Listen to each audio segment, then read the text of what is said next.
Nous parlons de démonstration et nous savons qu'en mathématiques, un énoncé est vrai ou faux.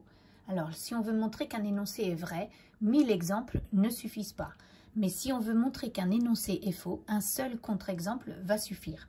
Donc, si on prend cet énoncé, tous les multiples de 3 se terminent par 3 ou 6 ou 9. Donc, on nous demande si c'est vrai ou faux. Donc, cet énoncé, il faut le comprendre de cette façon.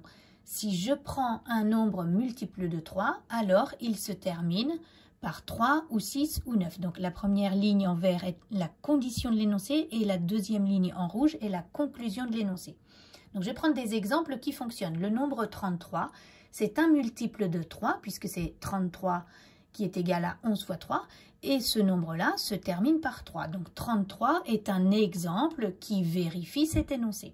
36, lui aussi, 36 c'est égal à 12 fois 3, donc 36 se termine par 6 et est un multiple de 3, donc 36 est aussi un nombre, un exemple de nombre qui vérifie cet énoncé.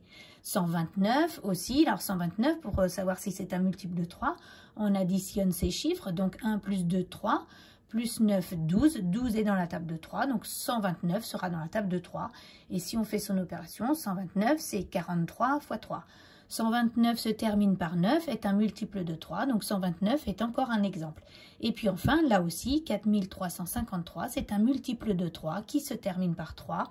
Et puis si on fait la somme de ces chiffres, on trouve bien un multiple de 3. Donc ce grand nombre-là est bien dans la table de 3. Donc on vient de trouver 4 exemples, mais ils ne sont pas suffisants pour justifier que cet énoncé est vrai.